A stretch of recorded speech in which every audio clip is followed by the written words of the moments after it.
Doctor ortho Ayurvedic oil and capsule. अब दर्द भी घुटने टेकेगा। फिरोजाबाद को सीएम योगी की सौगात। सीएम योगी ने 658 करोड़ से अधिक लागत की विकास परियोजनाओं का लोकार्पण और शिलान्यास किया। कार्यक्रम में सीएम योगी ने सपा पर साधा निशाना। समाजवादी पार्टी देती थी 1 डिस्ट्रिक्ट 1 माफिया, लेकिन आज डबल इंजन की सरकार दे रही 1 district 1 medical college, 1 district 1 cuisine. आज यूपी है माफिया और गुंडा मुक्त। लखनऊ में सीएम योगी ने किया जनता दर्शन। प्रदेश भर से आए फरियादियों से मुलाकात कर उनकी समस्याओं को जाना और उनके तत्काल निराकरण के अधिकारियों को दिए निर्देश। अतिक्रमण की शिकायत पर सीएम योगी ने कहा, अतिक्रमण कतई बर्दाश्त नहीं होगी, आरोपियों पर तत्काल करें कार्रवाई। कन्नौज दौरे पर पहुंचे अखिलेश यादव ने बीजेपी पर बोला तीखा हमला। अखिलेश ने राम मंदिर चढ़ावा चोरी केस में बीजेपी को घेरा। वहीं कानून व्यवस्था, किसानों की बदहाली, बिजली संकट पर योगी सरकार को बताया फेल।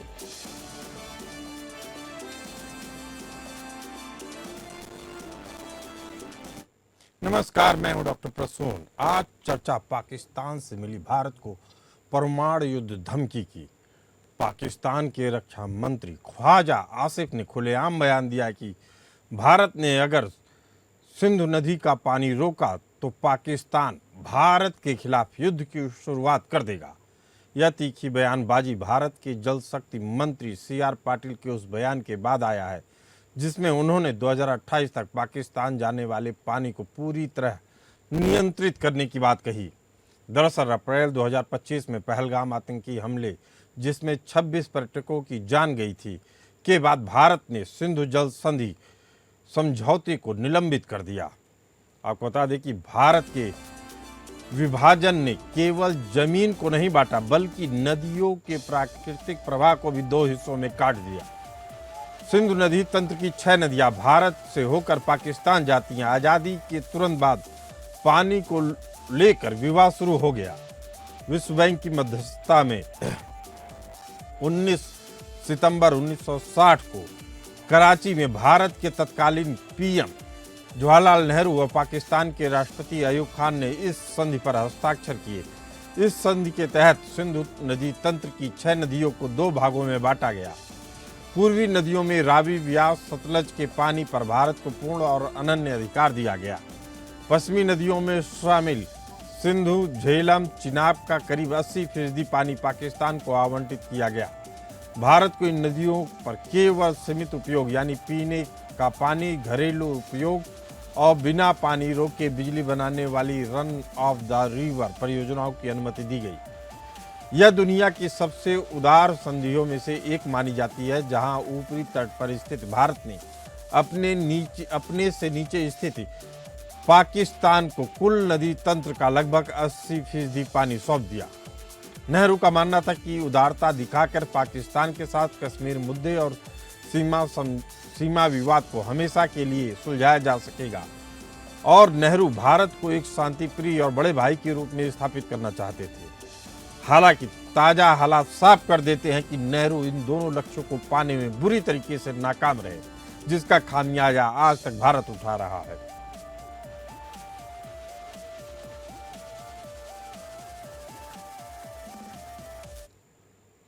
इक्कीसवीं सदी का युद्ध पानी के लिए लड़ा जाएगा। यह बात संयुक्त राष्ट्र के पूर्व महासचिव बुतरज घाली ने एक चेतावनी के तौर पे दिया था, जो आज दक्षिण एशिया विशेषकर पाकिस्तान के संदर्भ में बिल्कुल सटीक बैठती है। गंभीर आर्थिक कंगाली और राजनीतिक अस्थिरता से जूझ रहा पाकिस्तान एक ऐसे संकट के मुहाने पर खड़ा है जो उसकी बुनियाद को हिला रहा है, और वह है गहराता जल संकट, जिससे उबरने के लिए पाकिस्तान अब भारत को युद्ध की धमकी दे रहा है। पाकिस्तानी सेना अपनी आंतरिक कमियों को छुपाने के लिए और वहां के राजनेता यह भ्रम फैलाते हैं कि भारत बात बनाकर पानी रोक रहा है, जबकि भारत केवल सीधे संधि के दायरे में रहकर अपनी पन बिजली परियोजनाओं जैसे किशन गंगा और रतले बना रहा है। यदि पाकिस्तान अपनी हरकतों से बाज नहीं आता और भारत को युद्ध की धमकी देता है तो सैन्य और भौगोलिक दोनों ही मोर्चों पर भारत का पलड़ा भारी पड़ेगा। युद्ध के हालात में भारत चिनाब, झेलम, सिंध पर बने अपने बांधों जैसे सलाल, बागलीघर, किशनगंगा के गेट बंद कर सकता है या रणनीतिक रूप से पानी छोड़कर पाकिस्तान के पंजाब प्रांत में कृत्रिम बाढ़ ला सकता है। इससे पूरे पाकिस्तान की कृषि और अर्थव्यवस्था चौपट हो सकती है। परंपरागत सैन्य ताकत, अर्थव्यवस्था और तकनीकी क्षमता और रक्षा बजट के मामले में भारत पाकिस्तान से कई गुना आगे है। पाकिस्तान की आर्थिक स्थिति ऐसी नहीं है कि वह एक हफ्ते से अधिक का पूर्ण युद्ध झेल सके। परमाणु धमकी देना एक अलग बात है, लेकिन व्यवहारिक युद्ध में चीन की मदद के बिना पाकिस्तान का टिक पाना नामुमकिन है।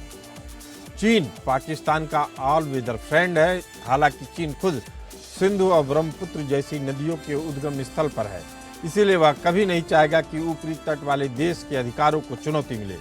लेकिन वह भारत पर दबाव बनाने के लिए राजनयिक और सैन्य मोर्चे पर पाकिस्तान का समर्थन कर सकता है।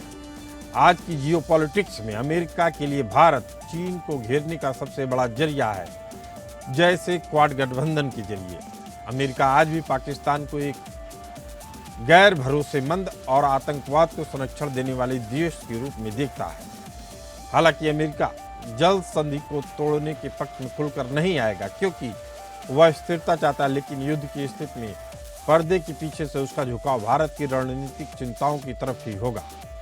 भारत को युद्ध की धमकी देना पाकिस्तान के लिए आत्मघाती साबित होगा। सिंधु जल संधि को लेकर भारत का रुख अब बदल रहा है। भारत ने साफ कर दिया है कि खून और पानी एक साथ नहीं बह सकते। वहीं पाकिस्तान आतंकवाद और युद्ध की भाषा बंद नहीं करता है, तो भारत के पास अंतर्राष्ट्रीय कानूनों के तहत संधि की समीक्षा करने का पूरा अधिकार है। उस स्थिति में पाकिस्तान पर बिना एक गोली चलाए पाकिस्तान को घुटने पर लाया जा सकता है।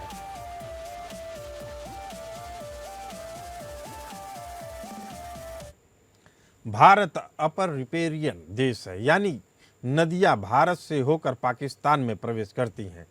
यदि युद्ध के हालात बनते हैं और भारत सिंधु जल संधि को निलंबित या रद्द करने का फैसला करता है, तो भारत पश्चिमी नदियों के पानी को नियंत्रित या मोड़ने के लिए रणनीतिक कदम उठा सकता है। इसी मुद्दे पर चर्चा करने के लिए हमारे साथ मौजूद हैं Sanjeev Srivastava ji, geopolitical expert, commander Bhushan दीवान जी, डिफेंस एक्सपर्ट, और इरशाद अहमद जी, पाकिस्तानी पत्रकार। आप सभी मेहमानों का बहुत बहुत स्वागत है।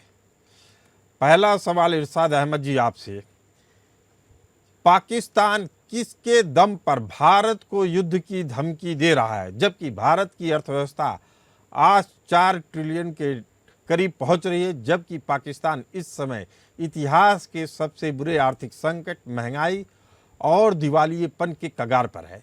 पाकिस्तान के पास एक हफ्ते से अधिक युद्ध लड़ने की न तो सैन्य सामग्री है और ना ही विदेशी मुद्रा भंडार भी। ऐसे में पाकिस्तान को कौन उकसा रहा है? बहुत शुक्रिया जी। पहले तो मैं अर्ज करूं कि मैं पत्रकार नहीं हूं, मैं सियासतदान हूं। मेरा मुस्लिम लीग नून पाकिस्तान से ताल्लुक है। मेरा नाम डॉक्टर इरशाद अहमद खान है। पहले आपने तस्दीक कर लीजिए। जी जी। दूसरी बात, आपने मुझे सवाल किया कि हम किस बिना पर हिंदुस्तान को आंखें दिखाते हैं, ये आपने सवाल किया मुझे जी। पहले तो ये है कि हम कभी भी आंखें नहीं दिखाते हैं, हम बड़ी आजिज़ी से बात करते हैं। लेकिन हाँ, जब आप शरारत करते हैं, कुछ दहशतगर्दी की सोच से पाकिस्तान की तरफ देखते हैं, तो मेरे पास इतनी सुप्रीम ताकत है। मेरी आर्मी, मेरी शाहीन फोर्स, एयर फोर्स और मेरी नेवल फोर्स, जो कि सबक सिखाने के लिए बिल्कुल तैयार है। आपने बेहद अहम बात की इरशाद जी कि आतंक के खिलाफ आप हैं, लेकिन पहलगाम में जो हमले हुए उसके बाद से ही यह संधि खतरे में आई। पहलगाम के आतंकियों को संरक्षण कहाँ मिल रहा है? पाकिस्तान, कोई भी पड़ोसी देश भारत में इस तरह के आतंकी कैंप नहीं चलाता है जैसे पाकिस्तान चलाता है। आप जरा सुनिए ना, मुझे बोलने दीजिए। मैं आपको बता रहा हूँ, आप ही की बात को आगे बढ़ाया मैंने, अपनी तरफ से कुछ भी नहीं जोड़ा है। आपको मैं समझ गया हूँ, मैंने आपकी बात को पिक कर लिया जहां से आप बोले। आप बोले पहलगाम से, ठीक है। आपने पहलगाम में खुद से एक ड्रामा रचाया, आपकी हुकूमत ने, आपके वजीर आजम, आपके वजीर खारजा और आपके वजीर दाखिला ने। देखें, पहलगाम में कश्मीरियों को, मासूम हिंदुस्तानियों को मरवा करके विद इन सेकेंड, मैंने एक प्रोग्राम में पहले भी कहा था, विद इन सेकेंड, अभी आपने डेड बॉडीज नहीं देखी, अभी आपने तहकीकात नहीं की और पाकिस्तान पे इल्जाम लगा करके विद इन डेज आपने हमला करने की भरपूर कोशिश की। इरशाद जी, मुझे लग रहा है या तो आप मासूम हैं, आप या तो मासूम हैं, आपको जानकारी नहीं है, या आप हमें भी भ्रम में डालने की कोशिश कर रहे हैं। देखिए, या तो मुझे सुन तो लीजिए भाई इरशाद जी, सुनिए बात। आप अगर झूठ बोलेंगे तो झूठ का मंच थोड़ी है। सुन लीजिए मेरी बात इरशाद जी, कसाब आएगा तो आप मानेंगे नहीं कसाब है। कसाब का पूरा खानदान खोज के निकाल दिया गया पाकिस्तान में। आप लोग कैसी बात करते हैं, दहशतगर्द भी भेजते हैं, उसके बाद मानते भी नहीं है। आप सुन लीजिए अब मेरी बात, मैं आपके पास दोबारा आऊंगा। हमारे साथ कमांडर भूषण दीवान जी मौजूद हैं।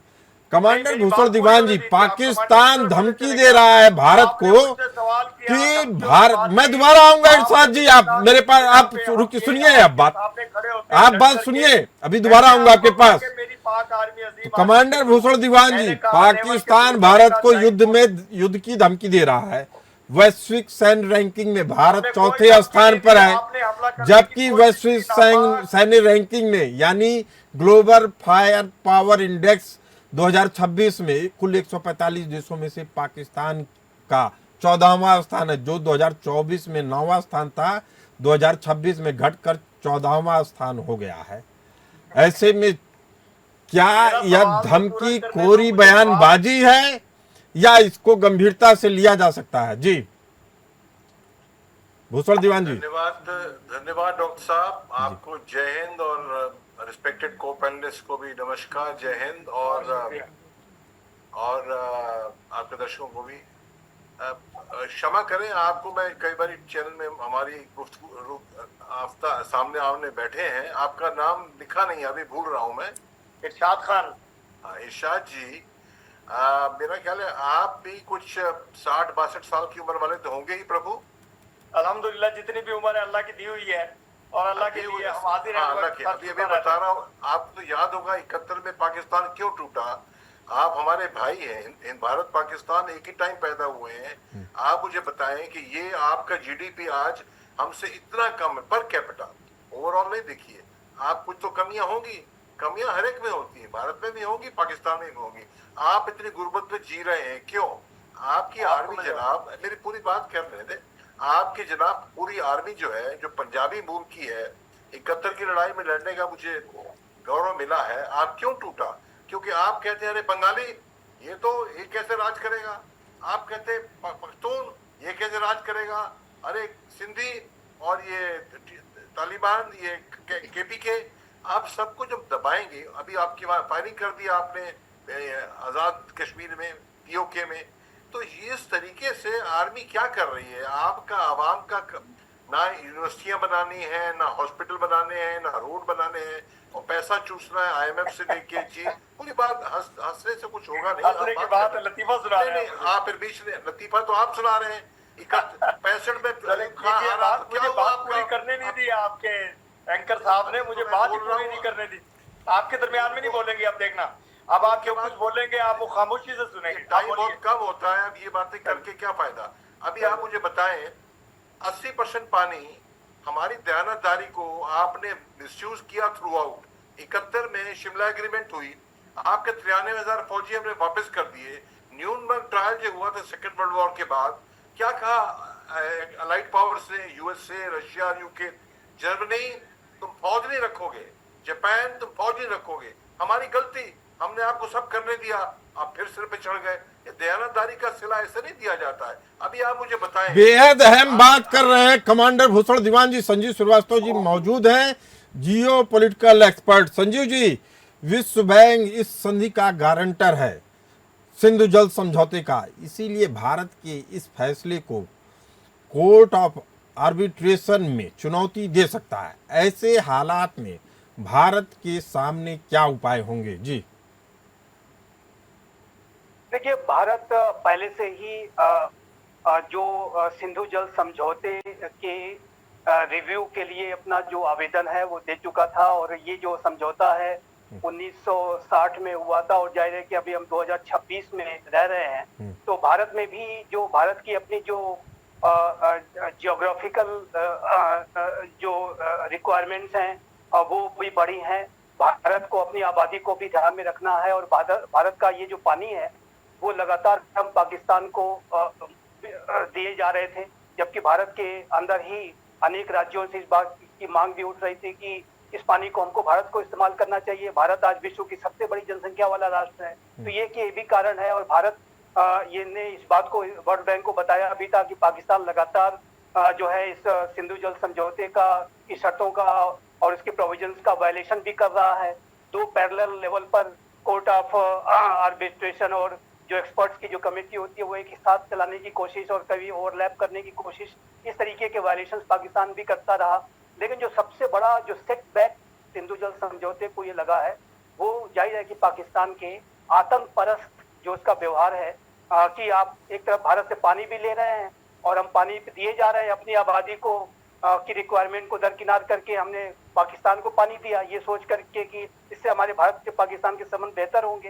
लेकिन आपने क्या दिया, लहू बहाने का काम किया। भारत में आतंकवादियों को भेज करके और खून बहाएंगे और ये सोचेंगे कि हम आपको पानी देंगे, तो पानी और खून तो साथ साथ नहीं बहेंगे।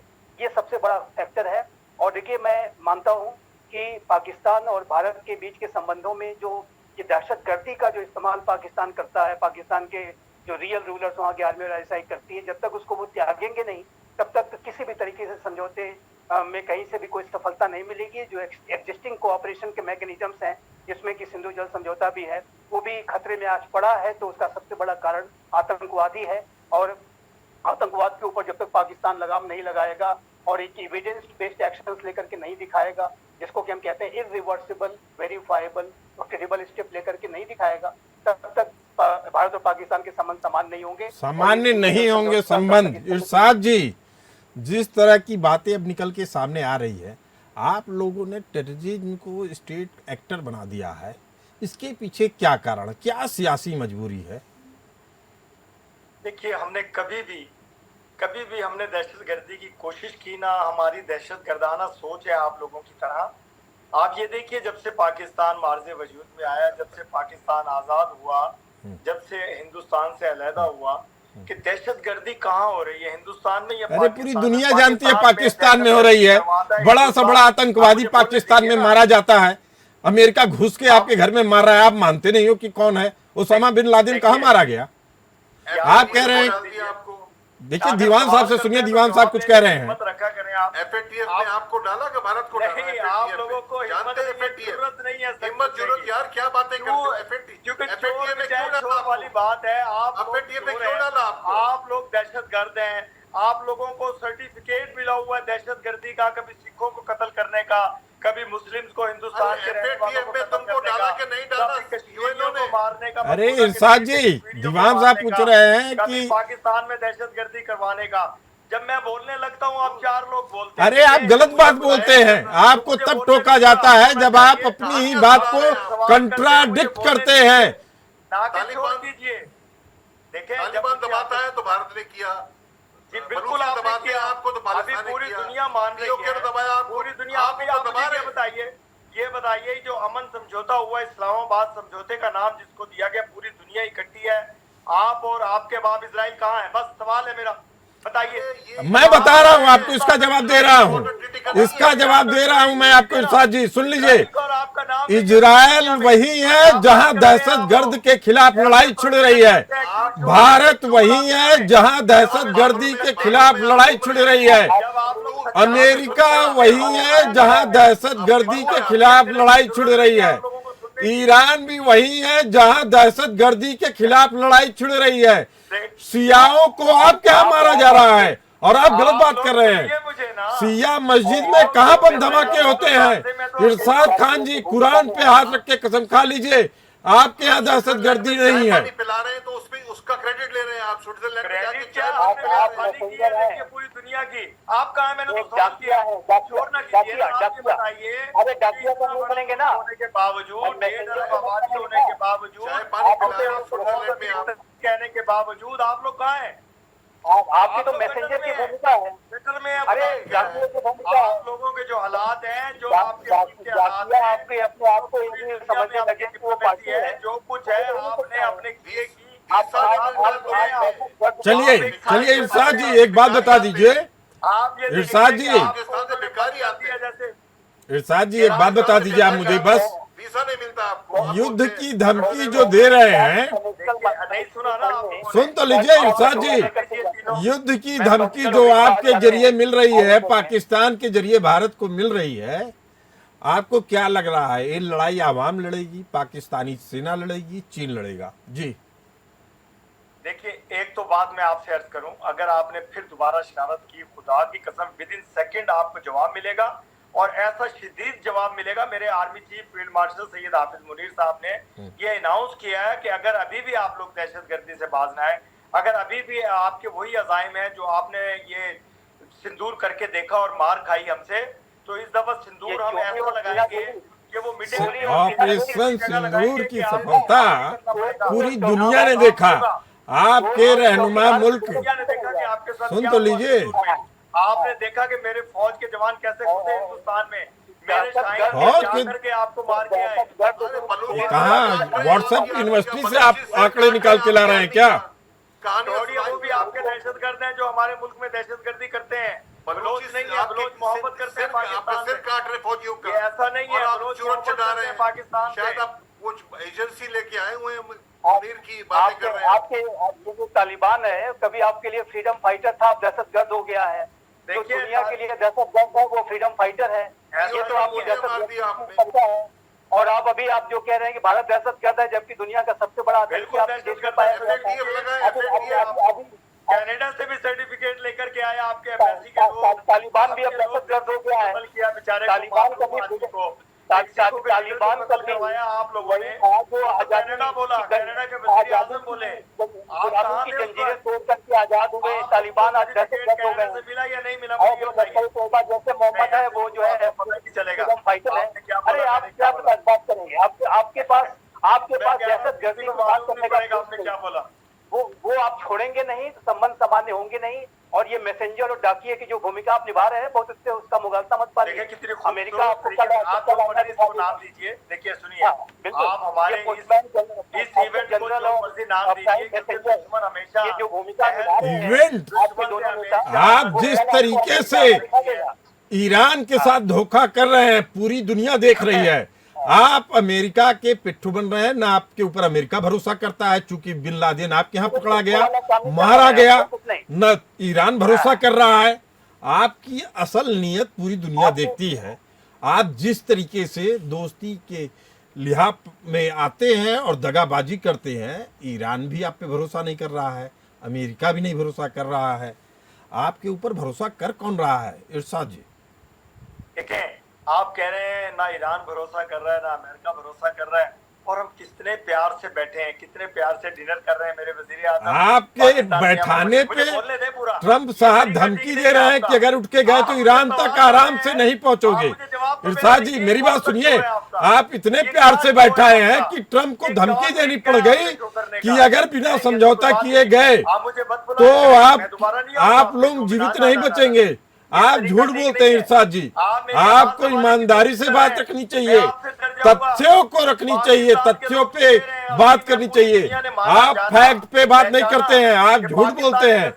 पाकिस्तान वही मुल्क है जिसने अपने जिन्ना जैसे राष्ट्रपति को भी उनकी बात को नहीं माना। तख्ता पलट के जरिए आपकी सरकार चलती है, आपका देश चलता है। आपके नेताओं पे तो जनता नहीं भरोसा करती है, सेना क्या भरोसा करेगी?